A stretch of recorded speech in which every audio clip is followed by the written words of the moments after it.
Student, आप लोग कैसे हो? जहाँ भी रहो मस्त रहो, अच्छे से पढ़ाई करो।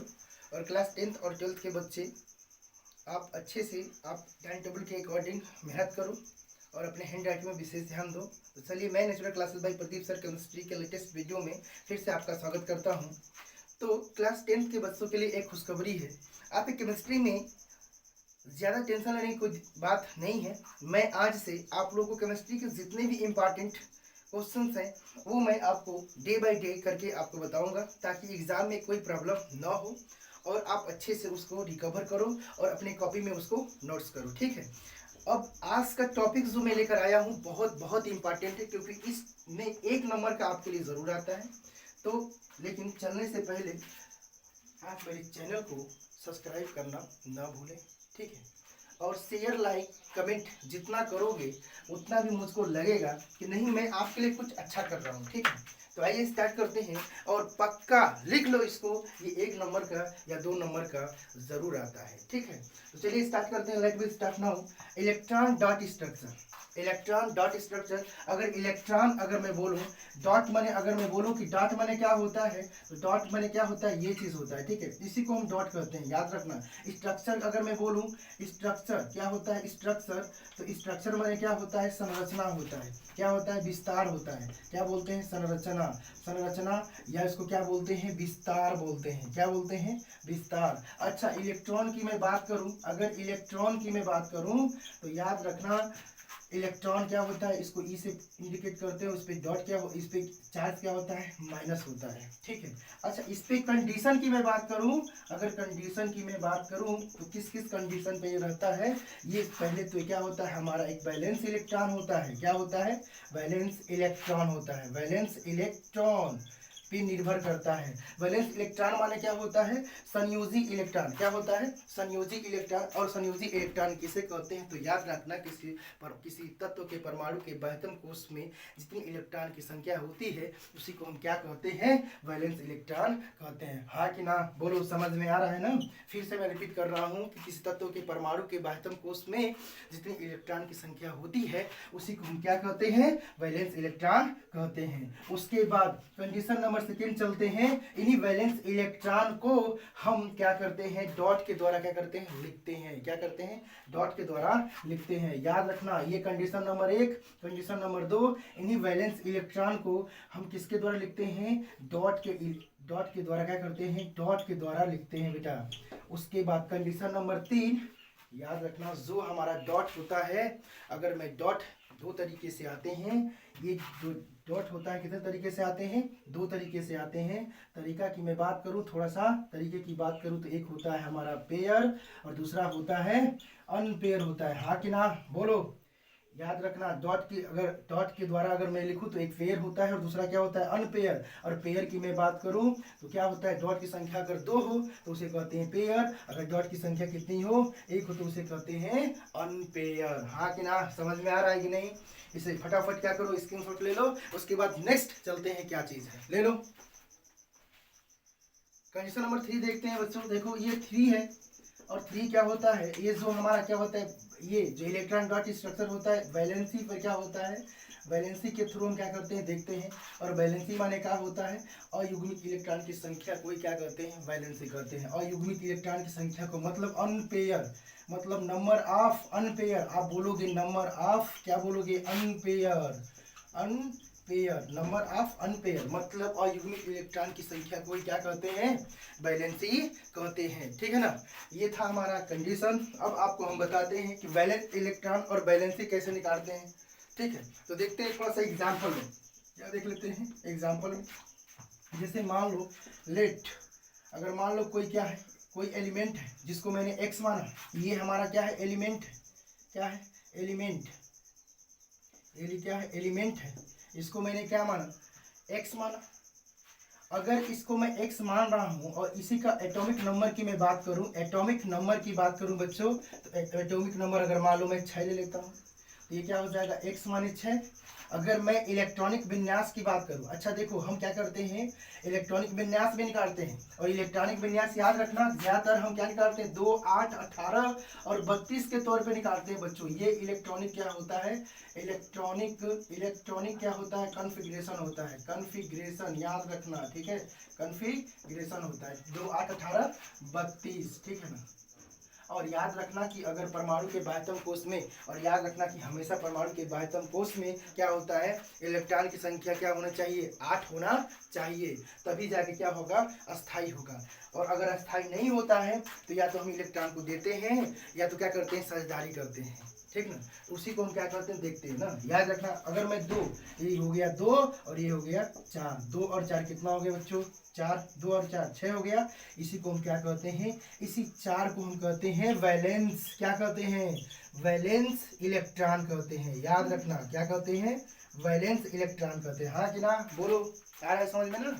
इसी को क्या कहते हैं, अच्छा इसको हम आउटर सेल भी कहते हैं ना, क्या कहते हैं, आउटर सेल भी कहते हैं। याद रखना क्या कहते हैं, बाह्यतम कोश भी कहते हैं, इसको आउटर सेल कहते हैं। अच्छा कोई पूछेगा क्या अस्थाई है, तो सीधे बोलोगे सर जी ये अस्थाई है। क्या ये अस्थाई है, क्यों, क्योंकि सर जी इसके आउटर सेल में इलेक्ट्रॉन की संख्या 8 नहीं है। अगर आउटर सेल में इलेक्ट्रॉन की संख्या 8 रहेगी तभी अस्थाई होगी। याद रखना किसी भी तत्व के, अगर कोई पूछता है किसी भी तत्व के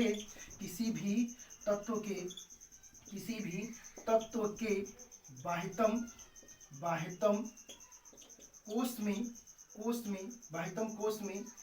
कोश में यदि इलेक्ट्रॉन की संख्या कितनी है, 8 है, तो तभी वह अस्थाई होगी, तभी वह क्या होगी, तभी वह अस्थाई होगी, ठीक है। याद रखना इस चीज को। बताओ इतना तक समझ में आ रहा है, अगर इतना तक समझ में आ रहा है तो आप इसका स्क्रीनशॉट ले लो।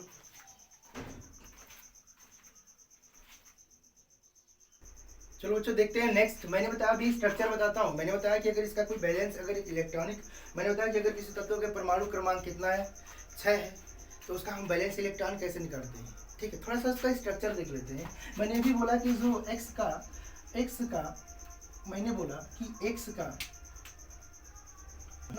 का वैलेंस इलेक्ट्रॉन कितना आया था, 4 आया था। और याद रखना कि किसी भी तत्व के परमाणु के 4 घेरे होते हैं, 5 नहीं।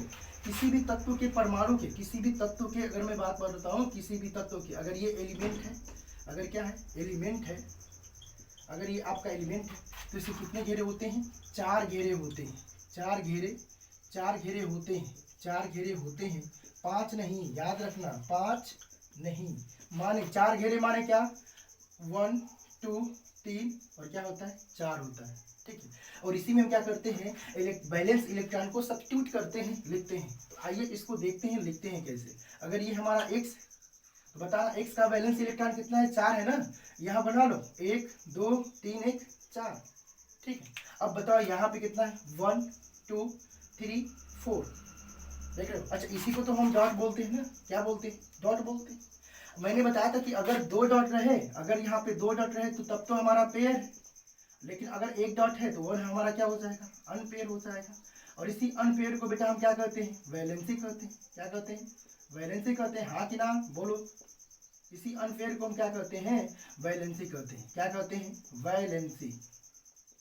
आ रहा है कि समझ में। अच्छा बताओ यहाँ पे क्या कहीं तुमको पेयर दिख रहा है क्या, अरे हाँ कि ना, बोलो, कहीं पेयर दिख रहा है क्या, नहीं ना, बस यहाँ पे अनपेयर दिख रहा है ना। तो अगर तुमसे कोई पूछा कि बताना एक्स के अनपेयर की संख्या कितनी है, एक्स इलेक्ट्रॉन का मतलब, सॉरी एक्स तत्व के, अगर तुमसे कोई पूछे कि एक्स तत्व के, अगर आपसे कोई पूछता है कि एक्स तत्व के कितने क्या है, अनपेयर है, तो आप सीधे बोलोगे कि इस तत्व के जो हमारी जो अनपेयर की संख्या है, नंबर ऑफ क्या है, अनपेयर है, अब सीधे बोलोगे 4 है। कितनी है, 4 है। माने इसकी वैलेंसी कितनी है, 4 है। इसकी वैलेंसी कितनी है, 4 है। ये निर्भर करता है कि ये धातु है कि अधातु है। याद रखना ये जो निर्भर करता है, मतलब याद रखना कि ये जो एलिमेंट होता है ना, एलिमेंट हमारा क्या होता है, यह एलिमेंट निर्भर करता है, और एलिमेंट तो पता है ना दो ही टाइप के होते हैं, एक होता है मेटल, एक क्या होता है मेटल, और दूसरा होता है क्या, नॉन मेटल होता है। याद रखना, दूसरा क्या होता है, नॉन मेटल होता है, और एक हमारा मेटलाइट होता है लेकिन उसको नहीं देखते हैं, ठीक है। ये हमारा क्या होता है मेटल, दूसरा क्या होता है नॉन मेटल, और मेटल का जो साइन होता है हमेशा क्या होता है, प्लस होता है। क्यों, क्योंकि इलेक्ट्रॉन को क्या करते हैं ये, चूंकि दान करते हैं, और इसका जो हमारा नॉन मेटल का जो चार्ज होता है क्या होता है, माइनस होता है। क्यों, क्योंकि इलेक्ट्रॉन को क्या करते हैं, ग्रहण करते हैं। हाँ कि ना, बोलो समझ में आ रहा है कि नहीं। तो याद रखना, अगर यह एक्स हमारा क्या है, अगर हमारा अधातु है, ये अगर एक्स हमारा बेटा अधातु है, तो इसको हम क्या लिखेंगे, 4 माइनस लिखेंगे। क्या लिखेंगे, 4 माइनस। माने अगर लिखने का तरीका बताऊं तो एक्स पर 4 माइनस हो जाएगा। अगर ये हमारा धातु है, सपोर्ट दैट, अगर ये हमारा मेटल है तो इसको हम क्या लिखेंगे, एक्स। मैंने बोला कि अगर एक्स हमारा क्या है, नॉन मेटल है। अगर यहाँ देख लेते हैं, अगर एक्स हमारा क्या है, नॉन मेटल है ना, अगर एक्स हमारा क्या है, नॉन मेटल है, अगर इसकी मैंने बताया इसकी जो वैलेंसी आपकी कितनी आई, वैलेंसी आपकी आई कितनी, 4 आई। अच्छा, नॉन मेटल को किससे हम इंडिकेट करते हैं बेटा, चार्ज इसका क्या होता है, नॉन मेटल का जो चार्ज होता है ना, इस नॉन मेटल का चार्ज कितना होता है, माइनस होता है। क्यों, क्योंकि ये क्या करते हैं, इलेक्ट्रॉन को क्या करते हैं, इलेक्ट्रॉन को ग्रहण करते हैं ना, क्या करते हैं, एक्सेप्ट करते हैं, मतलब ग्रहण, इलेक्ट्रॉन को क्या करते हैं बेटा, इलेक्ट्रॉन को ग्रहण करते हैं। हाँ कि ना, बोलो, इसलिए इनके ऊपर क्या होता है, माइनस चार्ज होता है। अगर मैं लिखने का तरीका बताऊं, बेटा, तो याद रखना कैसे लिखते हैं, एक्स पे 4 माइनस लिखते हैं। हाँ कि ना, समझ में आ रहा है कि नहीं, बोलो। अगर यही एक्स हमारा क्या हो जाए, अगर धातु हो जाए ना, अगर मान लो एक्स हमारा क्या हो जाए, धातु हो जाएगा, तो इस पे हम क्या लिखते हैं, प्लस लिखते हैं, ठीक ना। याद रखना कि जो हमारा मेटल का जो साइन होता है, अभी मैंने बोला जो मेटल का जो साइन होता है क्या होता है, प्लस, क्योंकि ये इलेक्ट्रॉन का क्या करते हैं, क्योंकि ये इलेक्ट्रॉन का इलेक्ट्रॉन को क्या करते हैं, इलेक्ट्रॉन का दान करते हैं, इलेक्ट्रॉन क्या करते हैं, दान करते हैं, और दान करने की वजह से इनमें इलेक्ट्रॉन की क्या होती है, कमी होती है। माने सीधे सीधे बोल दो कि मेटल में इलेक्ट्रॉन की क्या होती है बेटा, कमी होती है, और नॉन मेटल में इलेक्ट्रॉन की क्या होती है, इलेक्ट्रॉन की वृद्धि होती है, इलेक्ट्रॉन की क्या होती है, वृद्धि होती है। हाँ कि ना, समझ में आ रहा है कि नहीं। अगर समझ में आ रहा है तो फटाफट इसका स्क्रीनशॉट ले लो, और कमेंट में जरूर बताना कि यह वीडियो कैसी लगी, आप स्क्रीनशॉट ले लो। ठीक है गाइस, देखते हैं नेक्स्ट क्या है। याद रखना चीज क्या है, मैं बताया बैलेंस निकालने का तरीका, ये बहुत बहुत इंपॉर्टेंट है यार। इस वीडियो को आप शुरू से लेकर लास्ट तक देखो, और जितना शेयर सब्सक्राइब करना है कर डालो यार, क्योंकि बहुत ही ये टॉपिक मजा आ जाने वाला है। ठीक है, देखो आज मैं पढ़ा रहा हूँ क्या चीज, मैं पढ़ा रहा हूँ इलेक्ट्रॉन डॉट स्ट्रक्चर पढ़ा रहा हूँ, राइट। अब मैं बता रहा हूँ नेक्स्ट हमारा टॉपिक क्या है, बैलेंस निकालने का तरीका, बैलेंस निकालने का तरीका।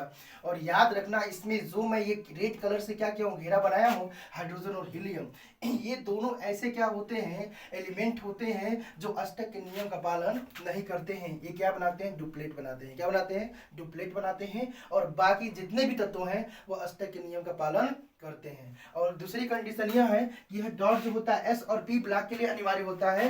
यहाँ से लेके यहाँ तक को हम बोलते हैं क्या, पी ब्लॉक, अरे एस ब्लॉक एलिमेंट, और यहाँ से यहाँ तक को हम क्या बोलते हैं, पी ब्लॉक एलिमेंट कहते हैं। ठीक है, ये जो मैं रेड कलर में क्या घेरा बनाया हूँ ना, ये हमारा क्या है, उप धातु है। ये क्या है भाई, याद रखना इसे हम कहते हैं उप धातु ना, मेटालॉइड कहते हैं। और इनके ऊपर चार्ज कैसा होता है, प्लस और माइनस, मतलब इसमें धातु का भी गुण होता है और अधातु का भी क्या होता है, गुण होता है। और इनके ऊपर जितने भी हमारे क्या होते हैं, एलिमेंट होते हैं, इसे हम क्या कहते हैं बच्चों, याद रखना अधातु कहते हैं। क्या कहते हैं, अधातु कहते हैं। हाँ कि ना, बोलो। अच्छा, ये जो इसको और इधर का जो मैटर है ना, इधर वाला, इसको हम क्या कहते हैं, इसे हम कहते हैं धातु कहते हैं। क्या कहते हैं, धातु। और मैंने बताया था कि इसमें इलेक्ट्रॉन की क्या होती है बच्चों, वृद्धि होती है। क्या होती है, वृद्धि होती है। और इसमें इलेक्ट्रॉन की क्या होती है, कमी होती है। समझ में आ रहा है ना, इसमें इलेक्ट्रॉन की क्या होती है, वृद्धि, और इसमें इलेक्ट्रॉन की कमी होती है। कब होती है, जब धातु और अधातु के बीच में इलेक्ट्रॉन की क्या होती है, साझेदारी होती है। याद रखना, अगर मैं बोलूं, याद रखो कि लिथियम से लेके, सॉरी, यहाँ से लेके यहाँ तक, यहाँ से लेके यहाँ तक, मतलब लिथियम से लेके बेरिलियम तक क्या करते हैं, ये इलेक्ट्रॉन को दान करते हैं। क्या करते हैं, इलेक्ट्रॉन को दान करते हैं। लेकिन ये जो हमारा होता है कार्बन, ये कार्बन इलेक्ट्रॉन को ना लेता है ना तो देता है, बस क्या करता है, साझेदारी करता है। हाँ कि ना, बोलो। और ये जो हमारे होते हैं नाइट्रोजन से लेके यहाँ तक जो होता है, ये इलेक्ट्रॉन को क्या करते हैं, ग्रहण करते हैं। और ये इलेक्ट्रॉन को क्या करते हैं, ग्रहण करके अपना अष्टक क्या करते हैं, पूरा करते हैं। और ये कार्बन क्या करता है, साझेदारी करके अपना अष्टक पूरा करता है। अच्छा, एक बात और याद रखना कि ये नाइट्रोजन और ये इधर वाले अधातु होते हैं ना, ये जो द्वितीय परमाणु होते हैं, वो अपने में ही क्या करते हैं, साझेदारी करते हैं और साझेदारी करके अपना अष्टक पूरा करते हैं। बताओ, तो देखते हैं नेक्स्ट। समझ में आ रहा है कि नहीं? अगर आ रहा है तो फटाफट क्या करो यार, लाइक करो, शेयर करो, कमेंट करो। ये वीडियो खूब समझ में हमको आ रही है। और कमेंट तो एकदम करो, जितना ज़्यादा कमेंट उतना ज़्यादा तुम्हें क्या मिलेगा, मेरे ओर से हर एक कंसेप्ट क्लियर होंगे। ठीक है, तो देखते हैं इसको। अच्छा, इसकी हम बैलेंसी निकालते हैं। देखो, हमने बताया था मैंने कि जो हम क्या करते हैं, वैलेंस इलेक्ट्रॉन के द्वारा ही बेटा हम क्या निकालते हैं, बैलेंसी निकालते हैं। तो एक काम करते हैं, इसकी क्या निकालते हैं, बैलेंसी। तो बैलेंसी निकाल लो, मैंने बताया था। ये देखो, अगर मान लो कि ये क्या है हमारा, थोड़ा सा इसको मैं इरेज कर दे रहा हूँ। ये देखो किसकी संख्या, देखो ये देखो, यहाँ पे हमारा क्या है, बैलेंस इलेक्ट्रॉन 1 है, इसलिए मैंने डॉट 1 रखा। यहाँ पे 2 है तो मैंने यहाँ पे क्या रखा, 2 रखा। यहाँ पे ध्यान से देखना, यहाँ पर क्या है, 3 है तो मैंने यहाँ पे क्या रखा, 3 रखा। यहाँ पे 4 है, 1 2 3 और क्या लिखेंगे, 4। और यहाँ पे देखो 1 2 3 4। अब देखो 4 है ना, एक और बच गया ना, तो यहीं से स्टार्ट करेंगे, क्या हो जाएगा, 5। अब यहाँ पे देखो 1 2 3 4 5 और 6। हाँ कि ना, बोलो। अब बताना, 1 2 3 4 5 6 और क्या हो जाएगा, 7 हो जाएगा। अच्छा देखो, इसको भी बॉक्स में भर लो, इसको भी कर लेते हैं। अब देखो ये 1 2 3 4 5 6 7 और क्या हो जाएगा हमारा, 8 हो जाएगा। अब बताओ, कहीं भी अयुग्मित इलेक्ट्रॉन की संख्या बच रही है क्या इसमें? अरे बोलो हाँ कि ना, बच रही है क्या? नहीं बच रही है। कोई पूछेगा कि बताओ। अच्छा, इसको हम क्या कहते हैं, देखो जिसमें मतलब अयुग्मित इलेक्ट्रॉन की संख्या नहीं बचती है, उसी को हम क्या कहते हैं, निष्क्रिय कहते हैं। उसको एकदम निष्क्रिय कर देता है, मतलब अक्रिय गैस। अक्रिय गैस किसे कहते हैं? तो ये इस वाले ग्रुप को, मतलब आवर्त सारणी के 18वें वाले ग्रुप को हम क्या कहते हैं, अक्रिय गैस कहते हैं। क्यों कहते हैं? क्योंकि इसमें एक भी अयुग्मित इलेक्ट्रॉन की संख्या नहीं रहती है। अच्छा, वैलेंसीज की काउंटिंग कर लेते हैं, देखते हैं कि इसकी वैलेंसी कितनी होती है, इस वर्ग की वैलेंसी कितनी होती है, इस वर्ग की वैलेंसी कितनी होती है। चलो देखते हैं इसकी वैलेंसी। यहाँ पे देखो वैलेंसी, यहाँ पे क्या लिखते हैं, यहाँ पे वैलेंसी लिखते हैं। चलो, हाइड्रोजन की अगर मैं इनकी वैलेंसी की बात करूं, इसकी वैलेंसी क्या होती है, 1। इसकी वैलेंसी कितनी होती है, 2। इसकी वैलेंसी 3। और देखो कार्बन की वैलेंसी 4। और नाइट्रोजन की वैलेंसी देखो 1 2 3 होती है, याद रखना। ऑक्सीजन की वैलेंसी पूरे मतलब इस वर्ग की वैलेंसी कितनी होगी, 2। और इसकी वैलेंसी 1। और इसको देखते हैं, इसकी जो वैलेंसी हमारी होती है कितनी होती है, 0 होती है। इसलिए ना इसको हम क्या कहते हैं, निष्क्रिय गैस कहते हैं। क्या कहते हैं, निष्क्रिय गैस कहते हैं। क्या कहते हैं, निष्क्रिय गैस, या इसको अक्रिय गैस कहते हैं। क्या कहते हैं, अक्रिय गैस। क्यों कहते हैं? क्योंकि इसकी जो वैलेंसी होती है 0 होती है, और 0 की वजह से ही इसको हम क्या कहते हैं, अक्रिय गैस कहते हैं। बताओ समझ में आ रहा है कि नहीं? हाँ कि ना, बोलो। फिर से मैं रिपीट कर देता हूँ। मतलब अगर आपसे कोई पूछता है कि बताना मैग्नीशियम की वैलेंसी कितनी होती है, अगर कोई आपसे पूछता है कि मैग्नीशियम की वैलेंसी कितनी होती है, तो आप बोलोगे मैग्नीशियम की वैलेंसी 2 होती है। कितनी होती है, 2। अगर कोई पूछेगा कि बताओ मैग्नीशियम धातु है कि अधातु है, तो आप बोलोगे कि मैग्नीशियम क्या होता है, अधातु होता है। अरे हाँ कि ना, सॉरी, मैग्नीशियम क्या होता है, धातु होता है। मैग्नीशियम क्या होता है, धातु होता है। और मैग्नीशियम के ऊपर कोई चार्ज पूछेगा तो आप सीधे बोलोगे 2+ होता है। हाँ कि ना, समझ में आ रहा है कि नहीं? तो फटाफट इसका स्क्रीनशॉट ले लो। और देखो, ये वीडियो बहुत बहुत इंपॉर्टेंट है यार, फिर से मैं बोल रहा हूँ। आप फटाफट इसका स्क्रीनशॉट ले लो। तो एक दो एग्जाम्पल बताते हैं, उसके बाद इस वीडियो को हम क्या करते हैं, बंद करते हैं। और बंद करने से पहले मैं एक ही बात बोलूंगा आपसे, यार जितना शेयर करना है उसको करो, क्योंकि ये वीडियो 10th क्लास 10th के बच्चों के लिए बहुत बहुत इंपॉर्टेंट है। तो आप इसका स्क्रीनशॉट ले लो। और कुछ बेटा एग्जाम्पल बता देते हैं जो बोर्ड में पक्का 2 नंबर का आएगा। ठीक है, तो ले लो स्क्रीनशॉट इसका। ठीक है गाइस, देखते हैं ये जो एग्जाम्पल है ना पक्का एकदम 100% आएगा यार, इसको देखो। मतलब ऐसे करके मतलब एग्जाम में आएगा कि एथेनोइक अम्ल की बिंदु संरचना बनाओ, F2 व H2S की इलेक्ट्रॉनिक बिंदु संरचना बनाओ, प्रोपेनेन की इलेक्ट्रॉनिक बिंदु संरचना बनाओ। तो एग्जाम्पल है, पहले एक एग्जाम्पल है, इस एग्जाम्पल को आप क्या करो देखो, और बहुत ही अच्छे से मैं इसको बता रहा हूँ। लेकिन देखो मैंने अभी भी मैंने बताया, देखो इसमें कौन कौन से मतलब तत्व तो भाग लिए हैं एथेनोइक अम्ल में। ये एथेनोइक अम्ल का सूत्र होता है CH3COOH होता है, मतलब कार्बन। पहला हमारा तत्व क्या है, कार्बन। उसके बाद कौन सा तत्व, हाइड्रोजन। उसके बाद ऑक्सीजन। यही तीन तत्व क्या किए हैं, इसमें भाग लिए हैं, हाँ कि ना बोलो। अगर मैं कार्बन की बेटा वैलेंसी की बात करता हूँ, कार्बन की वैलेंसी 4 होती है, सबको बताया मैंने। हाइड्रोजन की बेटा वैलेंसी मैंने बताया, इसकी जो वैलेंसी होती है, इसकी वैलेंसी कितनी होती है, 1 होती है। और ऑक्सीजन की जो वैलेंसी होती है बेटा, अगर मैं ऑक्सीजन की वैलेंसी की बात करूँ आपका ना, तो कितना होता है, 2 होता है। देखो इसको लिखने का तरीका क्या होता है, थोड़ा मैं आपको बता दूं। अगर मैं इसको क्या करूं, बिंदु संरचना के द्वारा लिखूं, तो ये पहले तो कार्बन कितना है, 2 है ना, तो पहले आप कार्बन लिखो 1 2, ठीक है। उसके बाद ध्यान से देखना, ये चीज हमारा क्या हो जाएगा, इसके ऊपर ऑक्सीजन लिखते हैं, ठीक है। इसके ऊपर थोड़ा सा क्या लिखते हैं, कार्बन कार्बन, यहाँ पे ऑक्सीजन, और यहाँ पे हम क्या लिखते हैं, ऑक्सीजन, और यहाँ पे लिखते हैं H, ठीक है। और देख लेते हैं, यहाँ पे लिखते हैं H, और यहाँ पर भी लिखते हैं H, और यहाँ पे भी लिखते हैं H, ठीक है। थोड़ा सा इसको मैं नजदीक लिख देता हूँ, देखो कैसे बना रहा हूँ, याद रखना H और H, और यहाँ पे क्या हो जाएगा हमारा, H हो जाएगा, ठीक है। अभी मैंने बोला कि कार्बन की जो वैलेंसी होती है, अगर मैं बोलूँ कार्बन की वैलेंसी कितनी होती है, 4 होती है ना, तो आप लिख लो 1 2 3 4, लिख लो 1 2 3 4, ठीक। ये क्या है, कार्बन की वैलेंसी। अगर मैं ऑक्सीजन की वैलेंसी की बात करूं, 1 2 1 2 1 और 2 हो जाएगा। ऑक्सीजन की मैं वैलेंसी की बात करूं तो क्या हो जाएगा इसका, ध्यान से देखना, 1 क्या हो जाएगा, इसका हमारा क्या हो जाएगा, ध्यान से देखो 1 2, यहाँ लिख लेते हैं 1 2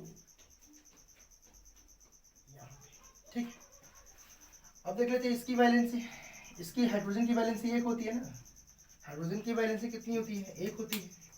यहाँ थोड़ा सा मैं कलर चेंज करता हूँ, याद रखना, थोड़ा सा मैं कलर चेंज कर लेता हूँ यहाँ पे, देखो 1 2 1 2 1 2, ठीक।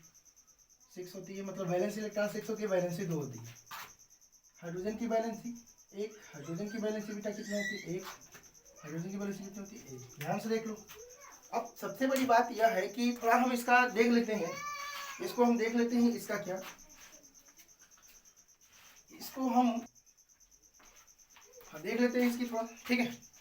देखो अगर मान लो ये हमारा कार्बन है ना, और यहाँ पे ध्यान से देखना कि ये चीज क्या हो जाएगा, ये सब चाहते हैं कि हमारा कहीं ना कहीं से मैं अपना अष्टक को कंप्लीट करूं, ये चीज हमारा क्या हो जाएगा। अगर मान लो कि अगर यहाँ पे क्या करते हैं कि ये इसको दिया यहाँ पर, ठीक है, और ये क्या किया, इसको दिया, और ये इसको दिया, ठीक है। तो ये देखो, ये हाइड्रोजन का इलेक्ट्रॉन कितना हो गया, 2 इलेक्ट्रॉन तो हो गया ना, कितना हो गया, 2 इलेक्ट्रॉन हो गया।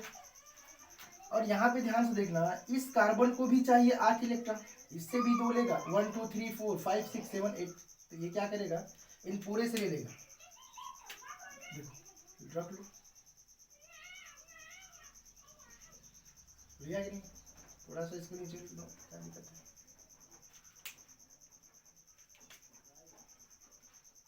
ठीक है, अब आती है इस कार्बन की बात, ठीक है। अब देखो इसके पास क्या है कि इसके पास भी मतलब कितना इलेक्ट्रॉन चाहिए। अगर मान लो कि ये चीज क्या है, अगर ये इस थोड़ा सा इसको देख लेते हैं, यहाँ पे ध्यान से देखना 1 2 3 4 है ना, अगर ये 1 2 3 4 है, तो हमारा पता है सबको कि कार्बन जो हमारा क्या होता है H3C, carbon two oxygen double bond OH, यही होता है ना। अगर मान लो कि यहाँ पे हम क्या करते हैं कि यहाँ पे अगर हम लिखते हैं, यहाँ पे 2 करके लिखते हैं, और यहाँ पे लिख लेते हैं इसका, ठीक है। ध्यान से देखें, थोड़ी सी वीडियो लंबी होने वाली है, लेकिन आप टेंशन ना करो, ठीक है। देखो 1 2 3 4 और इसको मैं यहाँ पे लिखता हूँ। बताओ 4 हो रहा है कि नहीं, हाँ कि ना? तो ध्यान से देखना, ये हमें चाहिए क्या, 1 2 3 4 5 6 7 8, 1 2 3, देखो 4 4 क्या होता है, 8 होता है ना, तो इन सबसे ले लो, ये लिया।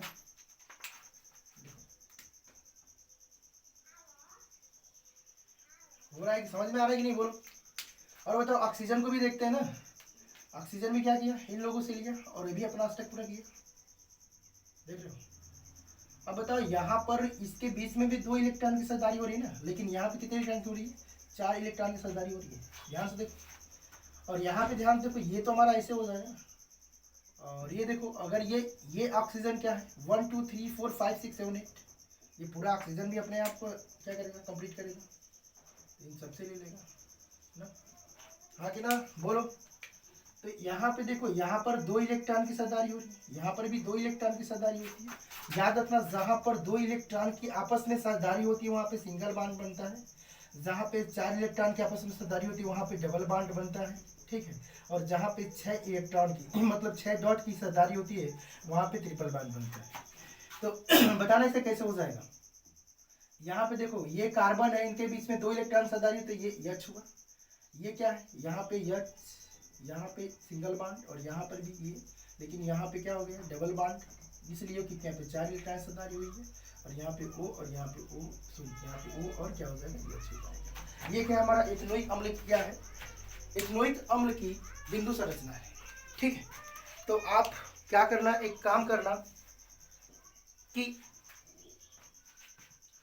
ये तो क्वेश्चन है, F2O H2S की अम्ल की बिंदु संरचना बनाओ और प्रोपेनोन